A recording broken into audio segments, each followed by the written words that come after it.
Student class seventh में अपन ने geography का चैप्टर 4 एटमॉस्फेयर प्रीवियस क्लास में पढ़ लिया था। आधा क्या पढ़ा था? Composition of the atmosphere. ठीक है, अब प्रीवियस क्लास को ही कंटिन्यू लेते हुए चलते हैं। क्या देखना था आज अपन को? स्ट्रक्चर ऑफ द एटमॉस्फेयर, वायुमंडल की संरचना। ट्रोपोस्फेयर यानी क्षोभ मंडल। ट्रोपोस्फेयर यानी क्या होता है? क्षोभ मंडल।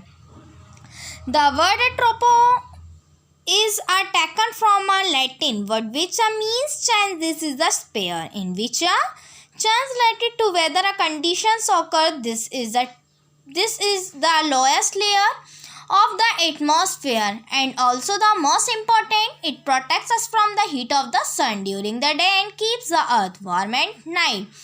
The troposphere is the distant layer of the atmosphere and its is the thickness varies from 8 km over the poles of 18 km over the equator. In this year, temperature decreases with the height. The rate of which of the temperature drops in a 1 degree Celsius per 165 meters. This is also called the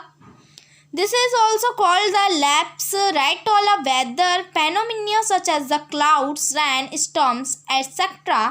occur in this layer. The boundary between the troposphere and the stratosphere is called the tropos. ठीक है, मतलब क्या बोला है? क्षोभ मंडल में ट्रोपो Latin भाषा का क्या एक शब्द है जिसका अर्थ होता है बदलना या बार बार परिवर्तन करना। यह मंडल मौसम की स्थिति संबंधी परिवर्तन को दर्शाता है। जो क्षोभ मंडल है वो मौसम के अनुसार ही अपनी स्थिति में परिवर्तन करता है।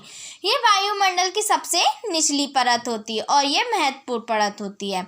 ये दिन में सूर्य के ताप से हमारी सुरक्षा करती है और रात में पृथ्वी को क्या करती है? गर्म करती है। क्षोभ मंडल वायुमंडल की सबसे क्या है? घनी परत है। इस परत में ताप ऊंचाई पर क्या जाता है? घटता जाता है।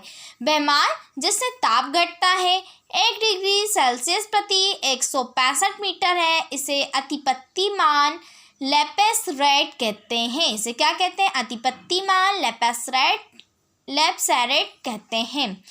मौसम संबंधी इस सभी घटनाएं जैसे बादल, वर्षा, तूफान इस परत में विस्तारित है। क्षोभ मंडल और समताप मंडल के बीच की सीमा क्या कहलाती है? ट्रोपोपेज। क्या कहलाती है? ट्रोपोपेज कहलाती है। ठीक है, अब देखते हैं अपन स्ट्रेटोस्फेयर, समताप मंडल। This layer extends up to 50 kilometers above the surface of the earth. In the stratosphere, there is no disturbance. The layer of the air almost stretches to a horizontal and undistributed. Thus, the name strato means a strait. There are no clouds, no weather changes, and no disturbing elements. This is the layer in which air travel is there are no bumpy pocket of air. Therefore, jet aircraft usually fly in this sphere. This is from the sun harmful ultraviolet rays. The stratosphere, the upper part of this layer, spreads from the mesosphere. The temperature remains more or less steady on its lower part, but in the upper part of that temperature increase steadily to reach 0 degree Celsius and the stratosphere. समताप मंडल क्या बोला है? ये परत पृथ्वी की सतह से क्या 50 किलोमीटर ऊपर स्थित होती है। समताप मंडल पर विक्षोभ नहीं होता है और वायु की परतें क्या होती है? ज़्यादातर सीधी या क्षैतिज और बिना विक्षोभ की होती हैं। इसलिए इसे समताप के नाम से भी जाना जाता है जिसका अर्थ होता है सीधा। इस पर ना तो बादल, ना ही मौसम परिवर्तन और ना ही विक्षोभ तत्व होते हैं। इस परत पर हवाई यात्रा सुरक्षित होती है। इस परत पर क्या होती है? हवाई यात्रा सुरक्षित होती है। जेट हवाई जहाज इस परत में अधिकतर क्या होते हैं? उड़ते हैं, क्योंकि यहाँ अव्यवस्थित वायु नहीं है। इस परत में ओजोन गैस की क्या है? एक परत होती है जो सूर्य की हानिकारक पराबैंगनी किरणों से हमारी क्या करती है? सुरक्षा करती है। इस परत का ऊपरी स्ट्रेटोफेज भाग इसे वायुमंडल से अलग करता है।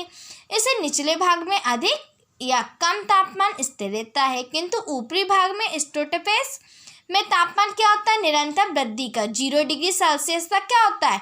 पहुंच जाता है। ठीक है, तो अपन ने क्या पढ़ा? स्ट्रेटोस्फेयर पढ़ा, समताप मंडल पढ़ा। आगे देखते हैं मेसोस्फेयर।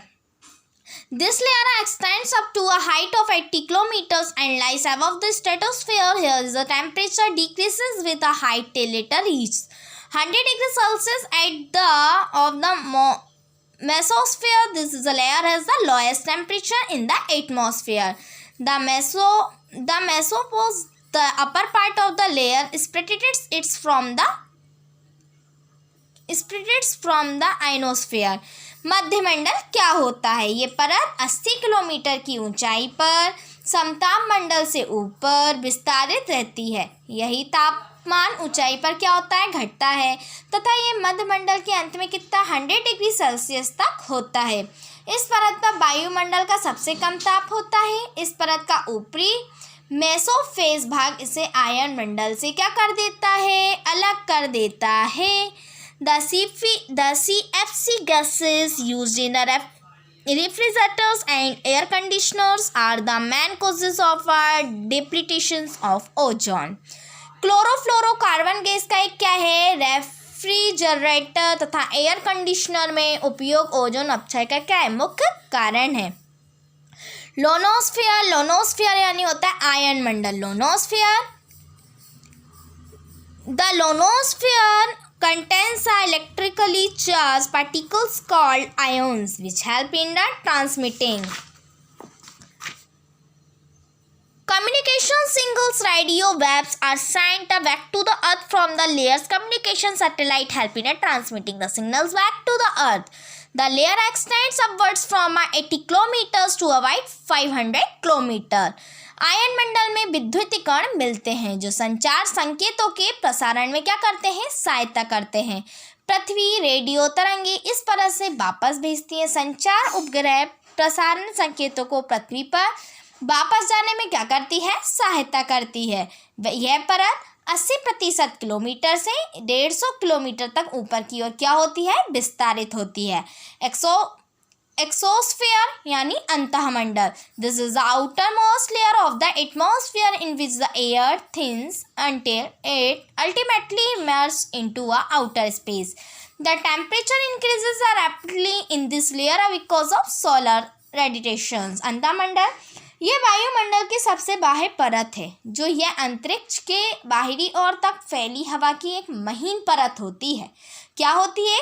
महीन परत होती है और विकिरण के कारण इस परत पर तापमान क्या होता है? तेजी से बढ़ता जाता है। हम देखते हैं advantages of the atmosphere. It gives us air to breathe यानी हमें श्वसन के लिए वायु प्रदान करता है। It forms a protective shell against extreme heat. ये हमारी परम ताप से सुरक्षा के लिए एक सुरक्षा छत्र बनाती है। It also protects us against a falling debris space. ये हमारी सुरक्षा अंतरिक्ष से गिरने वाली मलिन पदार्थों से भी करता है। It provides us with clouds and rain. ये हमें बादल तथा वर्षा प्रदान करता है। It protects us from harmful ultraviolet rays. ये हानिकारक पराबैंगनी किरणों से भी हमारी क्या करता है? सुरक्षा करता है। तो आज चैप्टर 4 जियोग्राफी का एटमॉस्फेयर डी एंड हो चुका, कंप्लीट अपन ने रीड कर लिया है, समझ लिया है। अब आज आप लोग इसे अच्छे से रीड कर लीजिएगा, ठीक है, एंड इसकी एक्सरसाइज लर्न कर लीजिएगा। Okay, thank you. And next class में अपन हिस्ट्री का फर्स्ट चैप्टर पढ़ेंगे। ओके।